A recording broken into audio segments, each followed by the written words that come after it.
আসসালামু আলাইকুম এভরিওয়ান, আশা করি সবাই অনেক ভালো আছেন।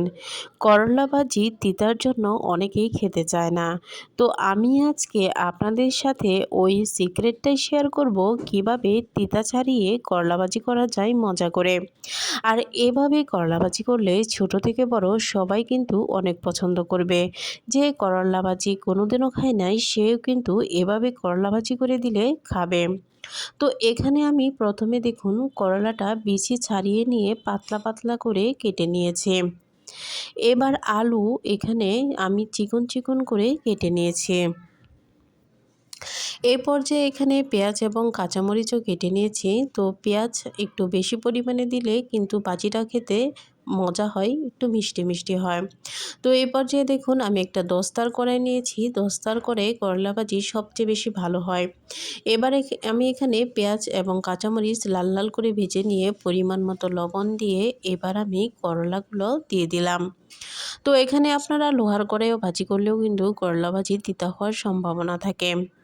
তো এখানে দেখুন করলা ভাজিগুলো দিয়ে আমি নাড়াচাড়া করে নিচ্ছি। এ পর্যায়ে আমি দিয়ে দিলাম সামান্য অল্প একটু হলুদ। তো হলুদের পরিমাণটাও কিন্তু এরকম সামান্য দিতে হবে, না হলে কিন্তু করলা ভাজির যে টেস্ট এবং কালার দুটোই কিন্তু চেঞ্জ হয়ে যাবে। তো এখানে দেখুন করলা ভাজিটা কিন্তু ঢেকে দেওয়া যাবে না, ঢেকে দিলেও কিন্তু তিতা হওয়ার সম্ভাবনা থাকে। এরকম চারদিকে ছড়িয়ে দিতে হবে।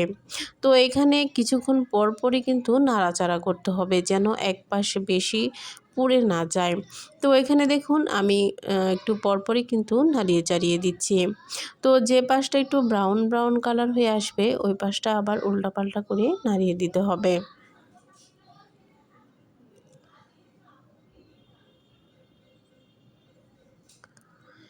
এই দেখুন আমার করলা ভাজি কিন্তু প্রায় হয়ে এসেছে। আর করলা কিন্তু সবুজ সবুজ হয়েছে, এখানে কিন্তু কালারেরও তেমন চেঞ্জ হয় নাই। তো আপনারা চেষ্টা করবেন ভাজিটা করার সময় এরকম বাসায় ব্যবহৃত যে দস্তার কড়াইগুলো রয়েছে ওইগুলোতে করতে, তাহলে কিন্তু পারফেক্ট একটি ভাজিও হবে, তিতাও কিন্তু হবে না। এবার দেখুন আমার করলার ভাজি কিন্তু হয়ে এসেছে।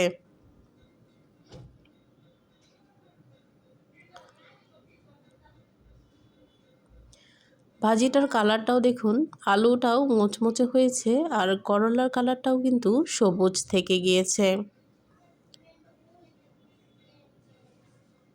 তো দেখুন ফাইনালি আমার ভাজি কিন্তু হয়ে গিয়েছে। আর এই ভাজিটা কিন্তু দেখলেই বুঝতে পারবেন কতটা পারফেক্ট হয়েছে। আর এটা আপনারা না খেলে বুঝতে পারবেন না যে এটা আসলেই কিন্তু তিতা লাগেনি। যে করলা কোনোদিন খায় নাই তাকে এভাবে করলা ভাজি করে দিবেন, সেও খেয়ে ফেলবে।